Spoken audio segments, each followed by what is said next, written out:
Hi everyone, welcome to BSL academy. Jharkhand academic council के लिए important question का series हम लोग कंटिन्यू कर रहे हैं और आज के इस सेशन में डिस्कस करेंगे इलेक्ट्रिक पोटेंशियल एंड कैपेसिटेंस, जो कि फिजिक्स का आपका सेकेंड चैप्टर है।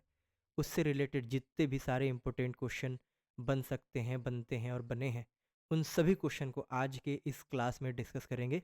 आपको इस वीडियो के बाद एकदम क्लियर कट आइडिया हो जाएगा कि इस चैप्टर से कौन कौन से क्वेश्चन पढ़ करके जाने हैं। सेम प्लेलिस्ट में आपको मिल जाएगा पूरे का पूरे फिजिक्स का सारे चैप्टर का इंपॉर्टेंट क्वेश्चन, तो आप यहाँ से देख सकते हैं कि कौन सा क्वेश्चन इंपॉर्टेंट है। वीडियो को आराम से देखिए, बहुत कम समय में हम लोग इसको ख़त्म करेंगे और इसके बाद एकदम क्लियर कट आइडिया हो जाएगा कि कौन सा क्वेश्चन पढ़ना है। इससे बाहर आपको पढ़ने का कोई ज़रूरत नहीं पड़ेगा। तो इस वीडियो में हम लोग देखेंगे मोस्ट इंपॉर्टेंट क्वेश्चन, और क्वेश्चन में ऑब्जेक्टिव भी हो रहा होगा और सब्जेक्टिव भी हो रहा होगा। Question number 1, electric potential due to dipole. तो डाइपोल की वजह से पोटेंशियल क्या होता है, एक्सियल पॉइंट पे और इक्विटोरियल पॉइंट पे। एक्सियल पॉइंट पे और इक्विटोरियल पॉइंट पे, दोनों पे। तो इक्विटोरियल पॉइंट पे जीरो होता है, इसको हम लोग परपेंडिकुलर बाइसेक्टर भी बोलते हैं। तो परपेंडिकुलर बाइसेक्टर पे अगर कोई पूछे तो जीरो होता है। एक्सियल पे कितना होता है, तो 2 kp/r²। 2 kp/r²। इससे एक और क्वेश्चन पूछा जाता है कि जो इलेक्ट्रिक पोटेंशियल हो रहा होगा आर का 1/r का डायरेक्टली प्रोपोर्शनल होता होगा, कि 1/r² का, कि 1/r³ का। तो इस तरीके से क्वेश्चन पूछे जाते हैं। इलेक्ट्रिक फील्ड भी डाइपोल के लिए इंपॉर्टेंट है, जो कि पिछले चैप्टर का था, तो उसको भी याद रखिएगा। और पोटेंशियल भी याद रखिएगा, एक्सियल पॉइंट पे भी और इक्वेटोरियल पॉइंट पे भी। एक्सप्रेशन भी याद रखिएगा, बड़ा ही इंपॉर्टेंट टॉपिक है। Next question, if the air between two plates of a parallel plate capacitor condenser is displaced by a medium of relative permittivity K, then its capacity। बहुत ही ज़्यादा important question है। कहने का मतलब ये है कि मान लीजिए कि यहाँ पे हमारे पास कैपेसिटर है और इस कैपेसिटर के अंदर क्या कर रहे हैं हम लोग, एक तो डाइलेक्ट्रिक मीडियम यहाँ पे प्लेस कर दिए, जिसका कि डाइलेक्ट्रिक कांस्टेंट लेट से के है। तो उसका जो कैपेसिटेंस क्या हो रहा होगा, तो जो नया वाला कैपेसिटेंस होता है वो के टाइम्स हो जाता है। तो ये चीज़ भी आप ध्यान रखिएगा कि नया वाला कैपेसिटेंस के टाइम्स हो जाएगा। अगर इसका डाइलेक्ट्रिक स्ट्रेंथ जो था वो 5 होता तो 5 टाइम्स हो जाता। ठीक, चेंज पूछा जाएगा तो नया वाला माइनस पुराना वाला, ये बात ध्यान में रखना है। Next question, capacitance of parallel plate capacitor क्या होता है। तो capacitance of parallel plate capacitor C = A ε0/d। Cylindrical capacitor और स्फेरिकल कैपेसिटर, इन तीनों का फॉर्मूला आपके लिए मस्ट है, आपको फॉर्मूला याद रखना पड़ेगा। और पैरेलल प्लेट कैपेसिटर जो है, खासकर C = A ε0/d जो होता है, ये बहुत ही ज़्यादा इंपॉर्टेंट है। किस सेंस में इंपॉर्टेंट है, हम वन बाई वन करके आपको बताते हैं। सबसे पहला आपसे ये पूछा जा सकता है कि एरिया को अगर हम इंक्रीज करेंगे तो कैपेसिटेंस का क्या हो रहा होगा। तो एरिया इंक्रीज करने से कैपेसिटेंस इंक्रीज करेगा।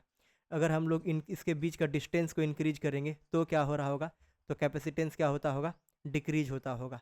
क्योंकि सॉरी, हाँ, इंक्रीज करेंगे डिस्टेंस तो कैपेसिटेंस क्या होता होगा, डिक्रीज करता होगा।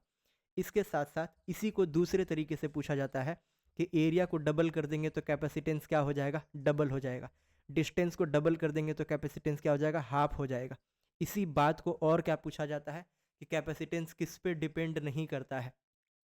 तो पहले आप देख लीजिए किस पे डिपेंड करता है, तो एरिया ऑफ द प्लेट पे डिपेंड करेगा, मीडियम उसके बीच में क्या है उस पर डिपेंड करेगा, और डिस्टेंस प्लेट के बीच में कितना है उस पर डिपेंड करेगा। तो ये बड़ा ही इंपॉर्टेंट क्वेश्चन है, इस पर क्वेश्चन कई बार पूछा हुआ है, ध्यान रखिएगा। आगे भी पूछे जाने की बहुत ही ज़्यादा प्रोबेबिलिटी है। Next question, capacitance of a parallel plate capacitor changes when area is changed. तो आपको बताया कि C = क्या होता है, A ε0/d होता है। यहाँ से अपन क्या समझेंगे, यहाँ से अपन समझेंगे कि C directly proportional to A और C is inversely proportional to D.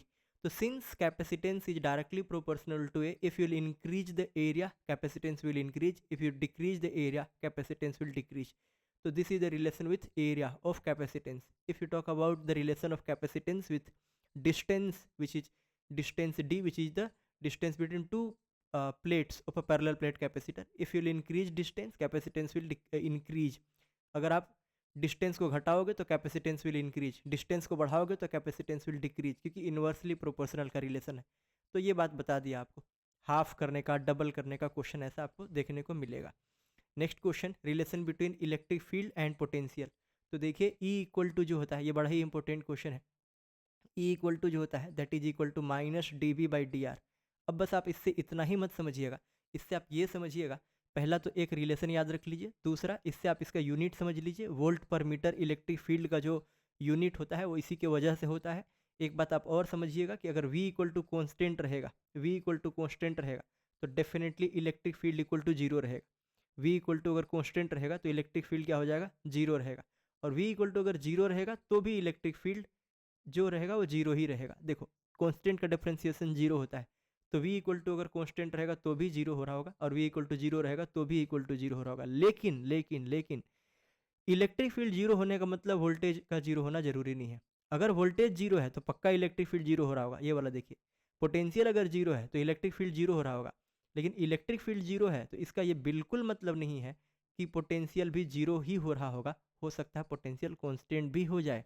तो ये क्वेश्चन भी पूछा जाता है। एक क्वेश्चन ये बोल दिया, दूसरा क्वेश्चन ये बोल दिया, तीसरा क्वेश्चन आपको बोला कि किसी भी चार्ज स्फीयर के अंदर इलेक्ट्रिक पोटेंशियल क्या होता है, ये होता है कांस्टेंट। चार्ज स्फेरिकल के अंदर इलेक्ट्रिक पोटेंशियल क्या हो रहा होगा, कांस्टेंट, तो इलेक्ट्रिक फील्ड क्या हो रहा होगा, जीरो। तो ये तीन क्वेश्चन बोला आपको, तीनों क्वेश्चन को आपको ध्यान में रखना है। बड़े ही इंपॉर्टेंट क्वेश्चन है जो कि आपको पेपर में देखने को मिल सकते हैं। आगे बढ़ते हैं। Combination of capacitor, series combination, parallel combination और मिक्स्ड कॉम्बिनेशन। तो इस पे बेस्ड कैसा कैसा क्वेश्चन पूछा जाता है। जैसे मान लीजिए कि सीरीज में है, तो सीरीज में क्या हो जाएगा, 1/C equivalent equal to 1/C1 plus 1/C2 plus 1/C3। ठीक। और इसी में अगर मान लीजिए हम लोग ओवरऑल देखें, दो अगर रहता, दो इक्वल कैपेसिटर रहेगा तो C/2 हो रहा होगा। तीन अगर रहता तो कितना हो जाता, C/3 हो जाता। चार अगर इक्वल कैपेसिटर होते तो C/4 हो जाता। n अगर होते n तो C इक्विवेलेंट कितना हो जाता, तो C/n हो जाता। n अगर होते तो कितने हो जाते, C/n हो जाते। तो ये सब किस में थे, ये सब सीरीज ग्रुपिंग के बारे में बात है। पैरेलल ग्रुपिंग अगर रहता तो पैरेलल ग्रुपिंग में C इक्विवेलेंट कितना होता है, ये C1 plus C2 plus C3 ऐसे डॉट डॉट डॉट Cn तक। दो ठो रहेगा तो 2C, तीन ठो रहेगा तो 3C, चार ठो रहेगा तो 4C, और ऐसे ही आगे बढ़ते जाएगा। तो कॉम्बिनेशन ऑफ कैपेसिटर। एक बात और ध्यान में रखिएगा, एक बार इस पे बेस्ड क्वेश्चन पूछा है न्यूमेरिकल, ठीक है, तो आपको मतलब सर्किट पे बेस्ड, तो आपको सर्किट भी क्वेश्चन सॉल्व करके रखना है। ठीक, जिन लोगों को ना एक भी मार्क्स नहीं कटने देना है वो लोग सर्किट भी सॉल्व करके रखेंगे, इक्विवेलेंट कैपेसिटेंस वाला। ठीक, देखो झारखंड बोर्ड हो या कोई भी बोर्ड हो, अगर आपको पूरा का पूरा मार्क्स चाहिए तो आपको ज़्यादा पढ़ना पड़ेगा। मोटे मोटे तौर पे जितना बता दिया सफिशियंट है, मोर देन सफिशियंट है, इतना पढ़िए 80% से ऊपर आपका आना तय है। लेकिन अगर आपको पूरा मार्क्स चाहिए, एक नंबर भी नहीं छोड़ना है, तो आपको एकदम इन डेप्थ पढ़ना ही पड़ेगा, तभी जा करके आप बहुत अच्छा कर सकते हैं। तो कोई स्टूडेंट अगर ये सोच रहा है कि हमारे को झारखंड में कुछ रैंक चाहिए, तो इस तरीके से आपको करना, इतना तो करना ही करना है, इसके अलावा भी आपको पूरा इन डेप्थ पढ़ना पड़ेगा। ठीक, हालांकि झारखंड बोर्ड के लिए बता दिया आपको, इससे बाहर क्वेश्चन नहीं जाता है। चलिए आगे बढ़ते हैं, question number next, numerical on electric potential और इलेक्ट्रिक पोटेंशियल एनर्जी। तो इलेक्ट्रिक पोटेंशियल जो होता है V इक्वल टू KQ/R, और इलेक्ट्रिक पोटेंशियल एनर्जी क्या होता है KQ1Q2/R। तो ये जो क्वेश्चन आते हैं ना इसके ऊपर न्यूमेरिकल, एक दो बार आए हुए जो न्यूमेरिकल आते हैं ना, एकदम डायरेक्टली फॉर्मूला बेस्ड क्वेश्चन होते हैं।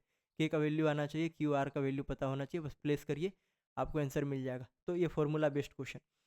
आगे बढ़ते हैं, energy stored per unit volume between two plate of A parallel plate capacitor. तो C इक्वल टू होता है 1/2 epsilon not E square. Important है, पूछा हुआ क्वेश्चन है, ध्यान रखिएगा। Next, dimensional formula of electric potential. तो V इक्वल टू क्या होता है, V इक्वल टू होता है W/Q। अब W का डायमेंशनल फार्मूला क्या होता है, ml² T का पावर -2। Q का क्या होता है, Q इक्वल टू IT, तो AT हो जाएगा। तो ml² T का पावर -3 और A का पावर -1।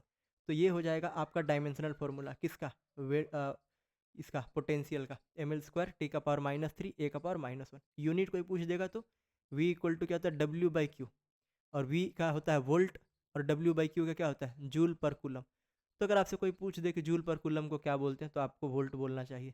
आगे बढ़ेंगे, electric potential at a point inside a charge spherical shell. अभी बताया था आपको कि कांस्टेंट होता है, चार्ज स्फेरिकल सेल के अंदर इलेक्ट्रिक पोटेंशियल क्या होता है, कांस्टेंट होता है। लेकिन अगर कोई इलेक्ट्रिक फील्ड बोलेगा तो जीरो होता है। अब पूछेगा कोई कि क्यों जीरो होता है, तो अभी आपको बताया E और V के बीच में रिलेशन, तो E इक्वल टू होता है -dV/dr। E इक्वल टू क्या होता है -dV/dr। तो वोल्टेज जो है कांस्टेंट है, तो इलेक्ट्रिक फील्ड क्या हो जाएगा, जीरो हो जाएगा। आगे बढ़ते हैं, 1 वोल्ट को 1 जूल पर कूलम भी बोल सकते हैं, ये भी बात ध्यान में रखना है। Dielectric constant for a metal is कितना होता है, इनफाइनाइट। बड़ा इंपॉर्टेंट क्वेश्चन है, पूछा हुआ है, ध्यान रखना है।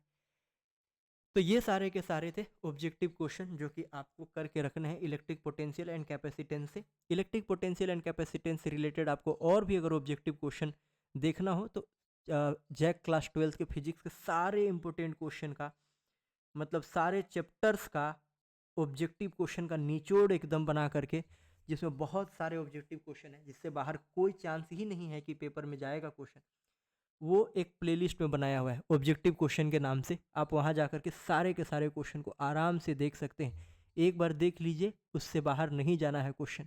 ठीक, अब अपन बात करते हैं सब्जेक्टिव क्वेश्चन पर। सब्जेक्टिव क्वेश्चन में सबसे पहला बात, एक्सप्रेशन डिराइव करना है इलेक्ट्रिक पोटेंशियल का at axial position due to an electric dipole. तो KP/R³ होता, KP/R² होता है इलेक्ट्रिक पोटेंशियल एक्सियल पॉइंट पे। इक्वेटोरियल पॉइंट पे भी याद रख लीजिएगा, इक्वेटोरियल पॉइंट पे होता है 0। तो दोनों का डेरिवेशन आपको ध्यान में रखना है।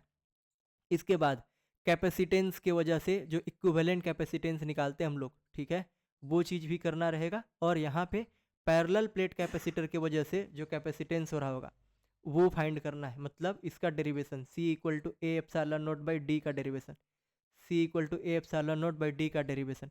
इसके बाद बोला आपको सीरीज और पैरेलल के लिए इक्विवेलेंट कैपेसिटेंस का डेरिवेशन, ये आपको करके रखना है।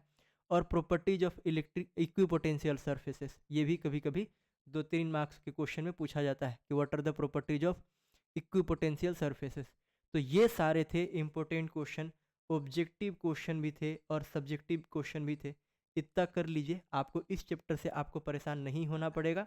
लेकिन अगर मान लीजिए कि आप चाहते हैं कि और आप ऑब्जेक्टिव क्वेश्चन करें, तो ऑब्जेक्टिव क्वेश्चन के लिए एक सिंगल प्लेलिस्ट बना हुआ है जिसके अंदर अपन सारे टाइप के क्वेश्चन को डिस्कस करें हैं।